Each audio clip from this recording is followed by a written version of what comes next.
Hujambo na karibu tena mtazamaji wa The World News katika kipindi hiki cha ulimwengu wa siasa. Mimi ni Adam Hussein.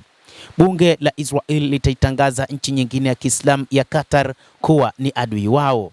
Bunge hilo la Knesset litapiga kura kuhusu usomaji wa awali wa mswada uliowasilishwa na kiongozi wa upinzani Yair Lapid wenye mada kuitangaza Qatar kuwa taifa adui. Maandishi ya pendekezo hilo ambayo yana kifungu kimoja tu yanaifafanua Qatar kuwa taifa adui na inaeleza kuwa vifungu vyote vya kisheria vya Israel kuhusu mataifa adui, aina zote za sheria vitatumika kwake. Chama cha Yes Atek kinawita mradi huo sheria ya Urich baada ya mshauri wa Benjamin Netanyahu na unalenga kutoa ufafanuzi wa kina wa neno nchi adui ambalo kwa sasa halipo katika sheria za Israel. Mswada huo unajumuisha marejeleo kama vile ya biashara kwa nchi adui ya mwaka 1939 na vifungu katika kanuni ya adhabu vinavyofafanua adui na kutoa adhabu kwa ajili ya kusaidia au kumsaidia adui. Pia inajumuisha kipengele kinachokataza watahiniwa wa bunge la Knesset kuunga mkono serikali ya adui au kuishi kinyume cha sheria katika nchi kama hiyo.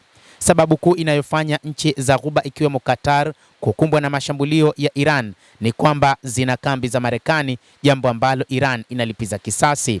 Qatar pia ilikuwa moja kati ya nchi zinazopatanisha Israel na Hamas wakati wa mazungumzo hayo, huku maafisa wengi wa Hamas wakiishi huko.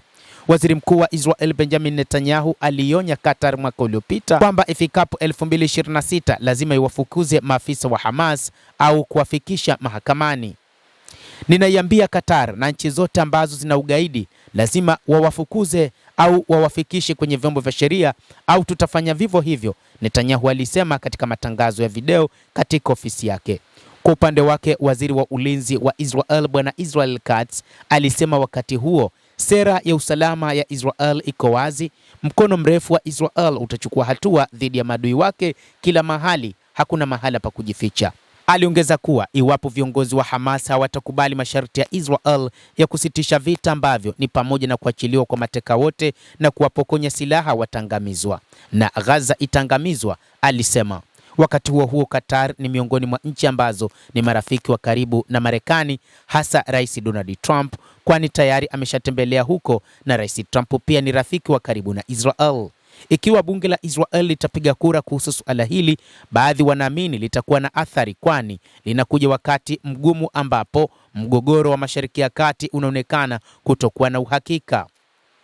Hata hivyo, wakati huu imekuwa ni jambo ambalo linaonekana litaonesha mgogoro mzito katika eneo hilo la Mashariki ya Kati ikiwa Iran itaamua kuiweka Qatar nchi adui. Na hii itasababisha Israel kutengeneza idadi kubwa ya maadui zaidi katika eneo la Mashariki ya Kati. Mtazamaji, nawe pia una nafasi ya kulike, una nafasi ya kucomment, kadhalika una nafasi ya kusubscribe channel yetu hii. Ikiwa bado hujafanya hivyo, utakuwa na nafasi ya kupata habari hizi kwa mapana mara tu tutakapoziweka kupitia channel yetu ya The World News. Mimi ni Adam Hussein. Endelea kuwa nasi wakati wote, endelea kutufuatilia uyajue mengi yanayojiri duniani.